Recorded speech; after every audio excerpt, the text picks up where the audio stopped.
राधे राधे दोस्तों, जय Shri Krishna. Good morning. अभी सुबह हो गई थी तो मैं ग्राउंड पर आई, मैंने रनिंग वगैरह किया। उसके बाद मैं घर चली गई थी। घर पर जाके मैंने नहाया धोया, पूजा पाठ किया और उसके बाद चाय वगैरह पी और लाइब्रेरी के लिए तैयार होने लगी थी दोस्तों। अभी आज है 15 मई। अब हमारे एग्ज़ाम के लिए बहुत कम टाइम बचे हैं। 5 जून से हम लोग का एग्ज़ाम स्टार्ट है और आप सभी को बस यही मानना है कि हमारा एग्ज़ाम 5 जून को ही है। अगर हम 5 जून को टारगेट लेके चलेंगे तभी हम अपनी सारी चीज़ें कंप्लीट कर पाएंगे दोस्तों।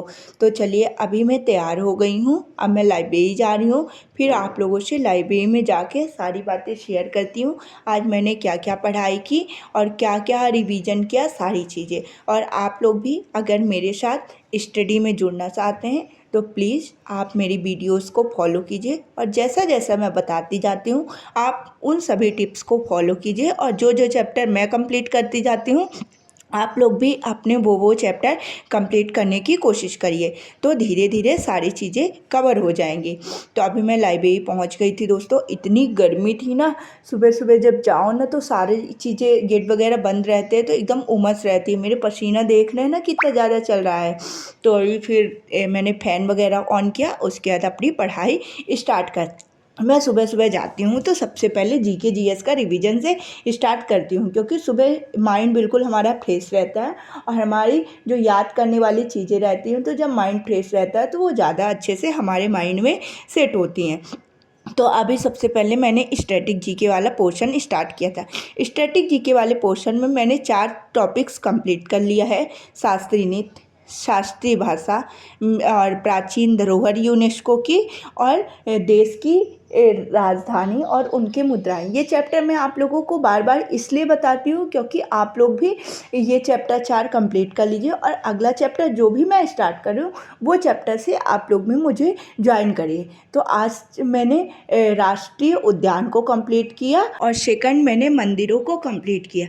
तो अब मैं आप लोगों से राष्ट्रीय उद्यान से इम्पोर्टेंट क्वेश्चन पूछूंगी। 5 क्वेश्चन राष्ट्रीय उद्यान से रहेंगे और 5 क्वेश्चन मंदिरों से रहेंगे। आप उन सभी क्वेश्चनों को ध्यान से सुनेंगे और सभी क्वेश्चनों के आंसर मुझे कमेंट बॉक्स में देंगे। और अगर आपने ये चैप्टर अभी तक नहीं पढ़ा है तो प्लीज़ यूट्यूब में भी सर्च करके आप पढ़ सकते हैं। और जो जो टॉपिक्स मैं बताती हूँ वो तो मान लीजिए बहुत ही इंपॉर्टेंट टॉपिक्स है। आप लोग इन सभी टॉपिक्स को कवर करने की कोशिश कीजिएगा दोस्तों। तो चलिए, अब मैं राष्ट्रीय उद्यान से इम्पोर्टेंट क्वेश्चन पूछती हूँ। और हाँ, इन क्वेश्चनों के आंसर भी आप ज़रूर दिया करिए क्योंकि ये इम्पोर्टेंट क्वेश्चन रहते हैं जो हमारे एग्ज़ाम में बार बार पूछे गए हैं और हमारे एग्ज़ाम में आने की भी बहुत ज़्यादा संभावना है। इसीलिए दोस्तों, अगर आप क्वेश्चन को ध्यान से सुनेंगे और उनकी आंसर देने की कोशिश करेंगे तो आपके माइंड में सेट हो जाएगा और उसी से रिलेटेड कुछ भी हमारे एग्ज़ाम में क्वेश्चन बनता है तो हम आसानी से कर पाएंगे दोस्तों। इसीलिए मैं अपनी वीडियो में ज़्यादा से ज़्यादा क्वेश्चन पूछने की कोशिश करती हूँ। तो चलिए, अब मैं फर्स्ट क्वेश्चन स्टार्ट करती हूँ। माउंट हैरिपट नेशनल पार्क कहाँ स्थित है? रानी झांसी मरीन नेशनल पार्क कहाँ स्थित है? सेंडल पीक किस राज्य में स्थित है? बुक्सा नेशनल पार्क किस राज्य में स्थित है? बांदीपुर नेशनल पार्क किस राज्य में स्थित है? अब चलिए, मैं मंदिरों वाले पोर्शन में आ जाती हूँ। सोमनाथ मंदिर किस राज्य में स्थित है? सामलेश्वरी मंदिर किस राज्य में स्थित है? लिंगराज मंदिर किस राज्य में स्थित है? अक्षरधाम टेम्पल कहाँ पर स्थित है? 64 योगिनी मंदिर किस राज्य में स्थित है? हल्दी घाटी मंदिर किस राज्य में स्थित है? आप इन सभी क्वेश्चनों को ध्यान से सुनिएगा और मेरी हम्बल रिक्वेस्ट है कि आप इन सभी क्वेश्चनों के आंसर कमेंट बॉक्स में देने की कोशिश करेंगे दोस्तों। तो अभी मेरा स्टैटिक जीके वाला पोर्शन पूरा कंप्लीट हो गया था तो मैंने हिस्ट्री पढ़ना स्टार्ट कर दिया था। हिस्ट्री में मैंने अरब आक्रमण कंप्लीट कर लिया है, दिल्ली सल्तनत को कंप्लीट कर लिया है। फिर उसके बाद मैं मुग़ल वंश में आ गई थी। मुग़ल वंश में मैंने बाबर को पढ़ा, हुमायूं को पढ़ा। उसके बाद मैंने आज सूरी वंश पढ़ा। सूरी वंश में शेरशाह सूरी को मैंने कंप्लीट किया और फिर आज से मैंने अकबर पढ़ना स्टार्ट कर दिया था दोस्तों। तो मैंने अकबर वाला भी पोर्शन पूरा कंप्लीट किया। अकबर के विजय अभियान क्या थे, सारी चीज़ें। तो चलिए, मैं अकबर से इम्पोर्टेंट क्वेश्चन पूछती हूँ। आप लोग कमेंट बॉक्स में आंसर देने की ज़रूर कोशिश कीजिएगा। पानीपत का द्वितीय युद्ध किसके और किसके मध्य हुआ था? अकबर ने हरखाबाई से विवाह कब किया था? सती प्रथा पर रोक अकबर ने किस सन में लगाया था? जजिया कर को समाप्त किस सन में किया था? 13 वर्ष की आयु में अकबर का राज्याभिषेक किस स्थान पर हुआ था और किसके द्वारा अकबर का राज्याभिषेक कराया गया था? ये दोस्तों अकबर से कुछ इम्पॉर्टेंट क्वेश्चन बनते हैं। आप लोग इन सभी क्वेश्चनों को ध्यान से सुनिएगा और इनके सभी क्वेश्चनों के आंसर देने की कोशिश कीजिएगा। तो अभी मेरा हिस्ट्री वाला भी पोर्शन कंप्लीट हो गया था। उसके बाद मैंने बायो वाला पोर्शन पढ़ना स्टार्ट कर दिया था। बायो वाले पोर्शन में मैंने आज स्वतंत्र को वो पढ़ा था।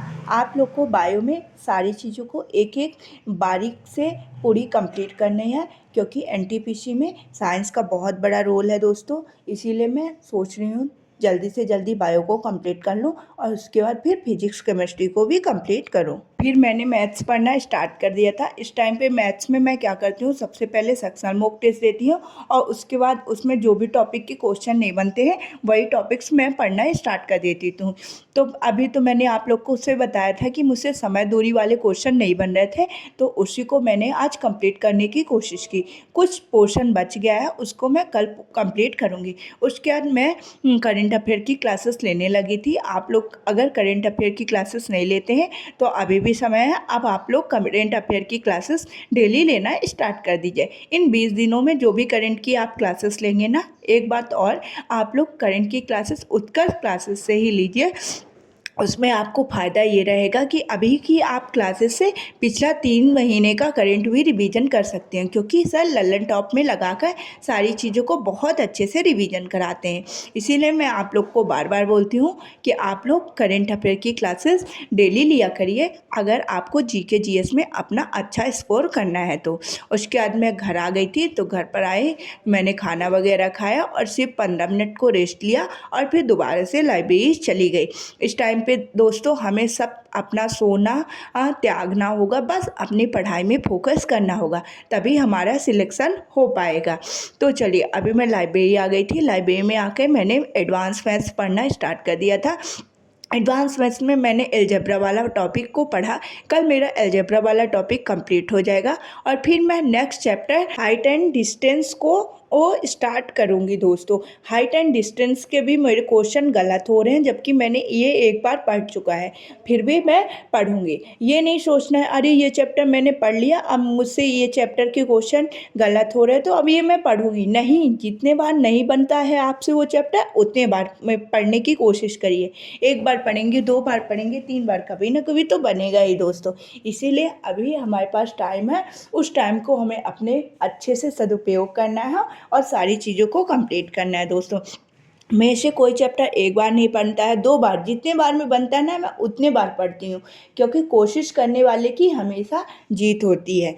तो इसीलिए मैं बार बार उस चैप्टर को रिवीजन करती हूँ, तो फिर तो वो बनने ही लगता है। आप लोग भी डेली सेक्शनल मॉक टेस्ट दीजिए और उसके बाद उसमें देखिए कि आपके किस टॉपिक के क्वेश्चन गलत हो रहे हैं और उसी टॉपिक का रिवीजन करना स्टार्ट कर दीजिए दोस्तों। आप लोग के 100% मेरा ये पर्सनल अनुभव है कि नंबर इंक्रीज ही होंगे। कुछ कमेंट बॉक्स में मैंने कमेंट देखा कि दीदी मेरे नंबर बहुत कम आ रहे हैं, नंबर इंक्रीज नहीं हो रहा है, तो उन्हीं लोग के लिए ये मैं बता रही हूँ कि आप लोग मॉक दीजिए और उसमें बस ये देखिए कि आपकी गलती किस पोर्शन में हो रही है और उसी गलती को सुधारने की कोशिश कीजिए। फिर मैंने हिस्ट्री की क्लासेस लेना स्टार्ट कर दिया था। हिस्ट्री में आज से सर ने आधुनिक इतिहास को पढ़ाना स्टार्ट कर दिया, तो मैं इस टाइम पे 2-2 क्लासेस लेके जल्दी जल्दी अपनी हिस्ट्री कवर कर रही हूँ, क्योंकि अब शाम को मैं रनिंग वगैरह नहीं जाती हूँ तो मेरे पास टाइम रहता है, तो मैं सोची 2-2 क्लासेस करके एग्ज़ाम से पहले सारा अपना हिस्ट्री वाला पोर्शन कंप्लीट कर लूँ। अगर आप लोगों ने भी नहीं किया दोस्तों तो आप लोग भी कोशिश कीजिए 2-2 क्लासेस लेकर अपना हिस्ट्री वाला पूरा पोर्शन कंप्लीट कर लीजिए, क्योंकि हिस्ट्री से भी अभी आरपीएफ कांस्टेबल में ही 7 से 8 क्वेश्चन बने थे और आधुनिक इतिहास से तो बहुत ज़्यादा क्वेश्चन बनते हैं। इसीलिए हमें अपने हिस्ट्री वाले पोर्शन को बहुत ज़्यादा अच्छे से मजबूत करना। हिस्ट्री बस नहीं, हमें अपनी हर सब्जेक्ट में अच्छी पकड़ बनानी होगी, तभी हमारा सिलेक्शन होगा दोस्तों। तो ये सब चीज़ें मैं आप लोगों से इसलिए बोलती हूँ क्योंकि आप लोग भी अगर मेरी वीडियो देखते हैं तो उससे कुछ चीज़ें सीखें और आगे चल के सिलेक्शन लें दोस्तों। उसके बाद मैंने रीजनिंग वाला पोर्शन स्टार्ट कर दिया था। रीजनिंग वाले पोर्शन में मैंने 2 क्लासेस ली। एक तो बुलेट सीरीज, आप लोग भी बुलेट सीरीज ले सकते हैं, बहुत अच्छे सर क्वेश्चन करा रहे हैं और मतलब इन 10 दिनों में हमारे सारे चैप्टर का रीजनिंग का रिवीजन हो जाएगा। उसके बाद मैंने एक प्रैक्टिस सेट कंप्लीट किया। अगर आप लोगों ने प्रैक्टिस सेट कंप्लीट कर लिया तब तो आप लोग के लिए बहुत अच्छी बात है। बुलेट सीरीज लीजिए और सेक्शनल मॉक टेस्ट दीजिए। मैंने अभी प्रैक्टिस सेट कंप्लीट नहीं किया है, इसीलिए मैं थोड़ा रीजनिंग को ज़्यादा टाइम लेके एक सेक्शनल मॉक टेस्ट देती हूँ। बुलेट सीरीज आज से मैंने स्टार्ट किया और प्रैक्टिस सेट भी साथ ही साथ कर रही हूँ। इससे क्या होगा कि हमारा रीजनिंग वाला भी पोर्शन बहुत अच्छे से कंप्लीट हो जाएगा और जब हमारी सारी चीज़ें कंप्लीट हो जाएंगी दोस्तों, सब चीज़ें 100% रहेंगी तो हमारा सिलेक्शन भी 100% हो जाएगा दोस्तों। तो चलिए, अभी मेरा रीजनिंग वाला भी पोर्शन पूरा कंप्लीट हो गया था। अब मैं घर जाऊंगी। तो राधे राधे दोस्तों, जय श्री कृष्णा। अब हम लोग मिलते हैं आप लोग से कल नेक्स्ट वीडियो में। बाय बाय दोस्तों। आप लोग प्लीज़ मेरे चैनल को लाइक कीजिए, सब्सक्राइब कीजिए और शेयर कीजिए। Bye bye.